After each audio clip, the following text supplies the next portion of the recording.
Hi friends, welcome to our channel. ఈరోజు topic వచ్చేసి ఉదయం నిద్ర లేవగానే ఈ చిన్న పని చేస్తే అదృష్టం కలిసి వస్తుంది.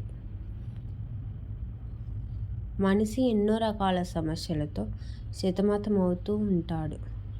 ఆర్థికంగా, మానసికంగా, శారీరకంగా ఇలా అనేక సమస్యలు ఎదుర్కొంటూ ఉంటాడు.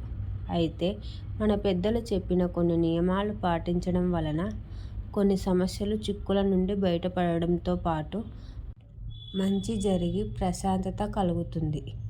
అలాంటి వాటి గురించి కొన్ని విషయాలు తెలుసుకుందాం. ఈ రోజులలో మనిషి నిద్ర లేచాక ముందుగా చూసేది ఫోన్ అని చెప్పవచ్చు. కానీ అసలు పొద్దున నిద్ర లేవగానే కళ్ళు తెరిచి అరచేతులు చూసుకోవాలి. మన చేతిలోని లక్ష్మీదేవి కొలువై ఉంటుంది. కాబట్టి లేవగానే మన అరచేతులను చూసుకుంటే లక్ష్మీ ప్రసన్నం కలుగుతుంది. ఇలా చేయడం వల్ల జీవితంలో అదృష్టం వెన్నంటే ఉంటుంది.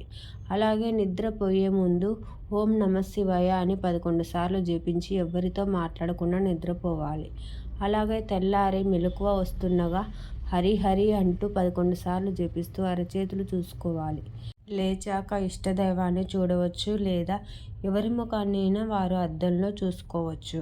అద్దాన్ని లక్ష్మీదేవి నివాస స్థానంగా చెప్తూ ఉంటారు. కాబట్టి అద్దాన్ని ఉదయాన్నే చూస్తే చాలా మంచిది అంటారు. మంచం దిగుతూనే 2 చేతులు భూమికి ఆనించి తల్లిలాంటి నీ మీద కాళ్ళతో నడుస్తున్నా కాపాడు తల్లి అని భూమాతని కోరుకోవాలి.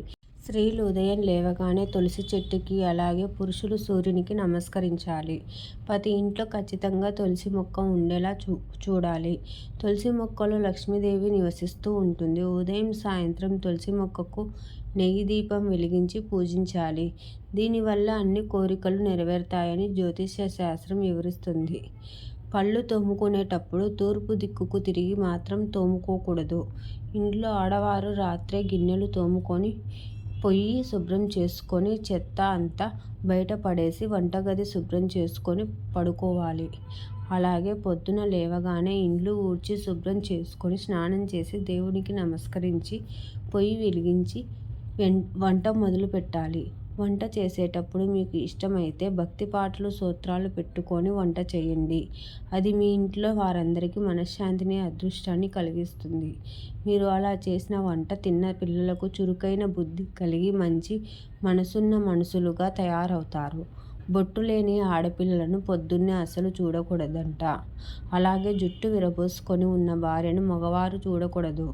చదువుకునే పిల్లలు సూర్యోదయం వేళకు లేచి ఉదయించే సూర్యుని చూస్తూ నమస్కారం చేసుకొని ఓం సావిత్రియే నమః అని 11 సార్లు స్మరణ చేస్తే చాలా మంచిది. Thank you for watching. నా వీడియో కనుక మీకు నచ్చినట్టయితే ప్లీజ్ సపోర్ట్ మీ. లైక్ చేయండి, షేర్ చేయండి, సబ్స్క్రైబ్ చేసుకోవడం మర్చిపోకండి ఫ్రెండ్స్.